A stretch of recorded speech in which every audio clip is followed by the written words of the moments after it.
Hello! Okay, so I have been trying for so long to get around to making a video or this video. I've literally had the script just sitting because I just have not had the time. So I'm so excited I finally have some time set aside to make this. So before I start, I just want to state that I'm currently in anime only for JJK, so I can only speak based on what has happened in the show so far. Also, there will be spoilers for JJK Season 2 and JJK in general. So on to the topic. Recently I heard someone talking about why Gojo isn't really a hero because he's written like a villain. He's super ruthless and enjoys killing his enemies. The audience just likes him because he happens to kill people we don't like, making him our terrifying god. None of that sat well with me, but I couldn't at the time articulate why. After a lot of thinking though, I think I can at least somewhat communicate why I think Gojo is not a villain and is even actually a pretty good hero. So here we go. I'm not making this video to attack anyone who is claiming that Gojo isn't really a hero, but I am going to personally disagree. Let's pretend they're right, though. Let's pretend that Gojo is not a heroic character. So what would that make him? Well, maybe he would fall into the anti-hero category, or maybe he would just be a regular villain. So let's talk about what makes a villain and what makes an anti-hero. The dictionary defines an anti-hero as a central character in a story, film, or drama who lacks conventional heroic attributes. And it defines a villain as a character whose evil actions or motives are important to the plot. That is not a lot to go on. So here's my definition, which hopefully helps also. From what I can tell, an anti-hero is a morally gray character whose goals align with the hero's or something traditionally good, but the means to achieve said goals are accomplished through moral compromises or selfish, easier methods. Someone with good intentions, but with very questionable execution. A villain, on the other hand, is an antagonist who is driven primarily by things like selfishness and hatred. Usually they have little regard for traditional morality, and even if they have good intentions, this is marred by the inexcusable acts they commit. I am by no means an expert, but those are my feelings on it anyway. The points against Gojo being a hero that I can remember is Gojo definitely has godlike, nearly infinite power that seemingly cannot be challenged in his universe. He's not written with any kryptonite, it seems, so this is not the traditional way you write a hero. Power corrupts, as they say. We do see him in one scene where he is seemingly drunk on his own power, spewing stuff that makes him seem like he has a god complex. And Gojo most certainly is a brutal killer when it comes to exercising curses.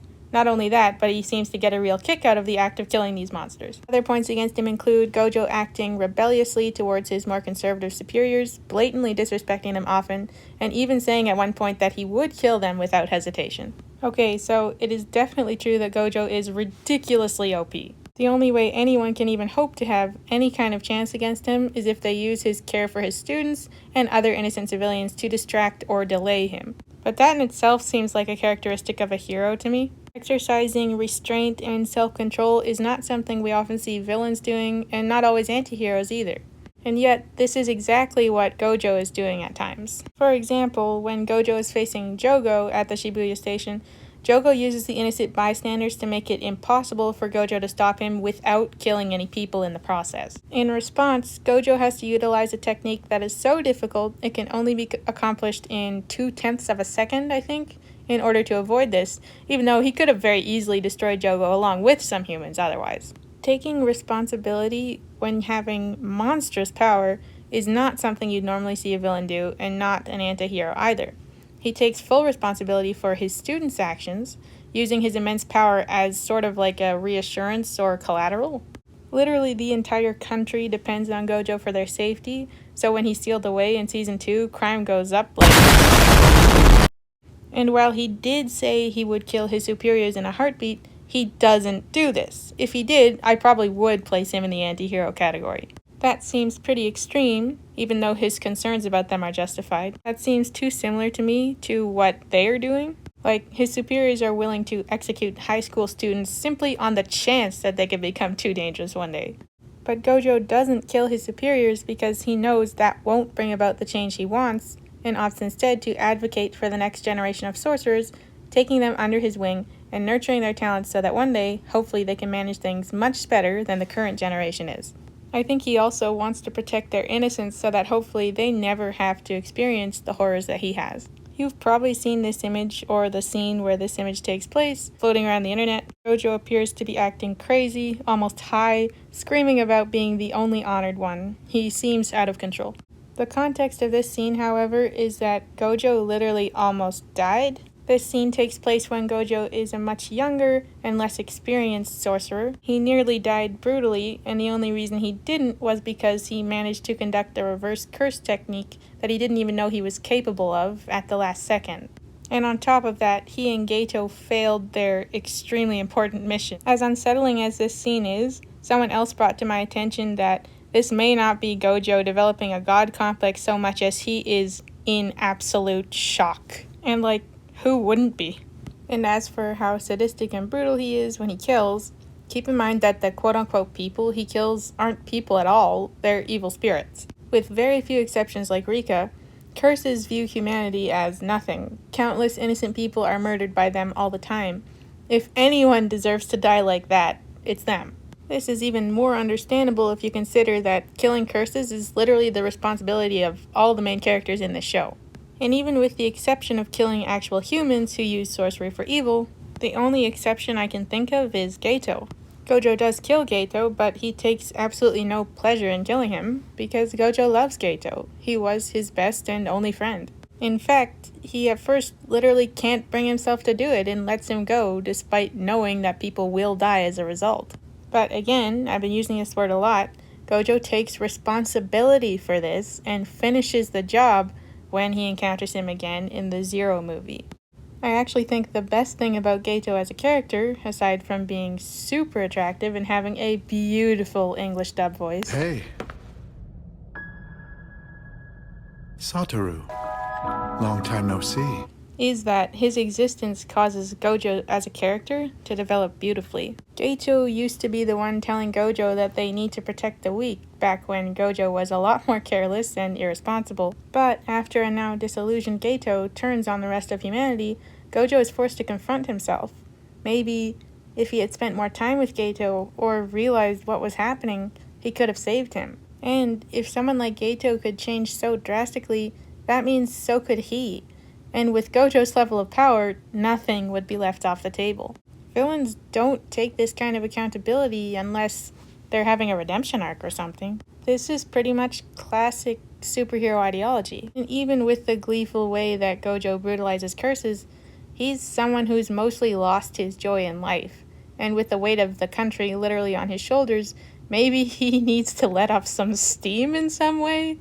Gojo is not a saint, and he's not really a conventional hero. But just because he's not a traditional hero doesn't mean that he isn't one.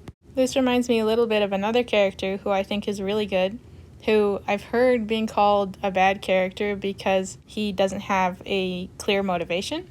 And while it's true that his motivations are kind of all over the place, but I don't think in this case it makes him a really bad character, because he is the most interesting character in One Punch Man, and I think one of the most interesting characters I've ever read, personally. The other characters don't understand him, and sometimes we don't understand him as the audience, but we want to, because he's so fascinating. He says one thing and does another. He's out to prove to the world that he's a monster, or so he says, and yet he refuses to work with the other monsters, and he refuses to hurt children. I think in trying to prove that he's overcome the limitations of humanity, all he really does in my eyes is just prove that he is undeniably human. As much as I find a list of rules absolutely suffocating, conventional writing tools are important, and it's much harder to write a good character without utilizing them. But have you ever met a person in real life who embodies any trait perfectly? The most difficult character I've ever had to write, and will continue to write whenever I finish Volume 1 of The Angel Professor, is Cairo from my webcomic Sunstrike and Blue Mist. He's a double agent character who is not traditionally good, since he's living a lie and constantly breaking the law and betraying everyone around him. And yet he is designed to be a character that the audience cares about, someone we want to see happy, someone we are encouraging to not do the things that he's doing. I think hopefully the reason why we don't write him off as a bad guy is because we know that he's someone who was more or less thrust into this life by circumstance. He doesn't seem to truly belong with the good guys or the bad guys. Hopefully we want to see if he changes for the better or worse.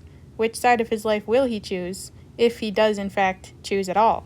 The reception I get from my readers about him is largely positive, so it does seem that they like him for a variety of reasons. Hopefully, the main reason he is liked is simply because he's human. There's something about him that is just real to us. And maybe this is why we as humans like any character. I don't love Saitama because he can one-punch anybody to death, even though that's fun to watch. I love him because he's depressed and yet still trying to move forward and do what he thinks is right. Gojo's OP shenanigans are a blast, but if that was all he had going for him, I wouldn't really care. Gojo is a flawed but caring human, and that's why I love him.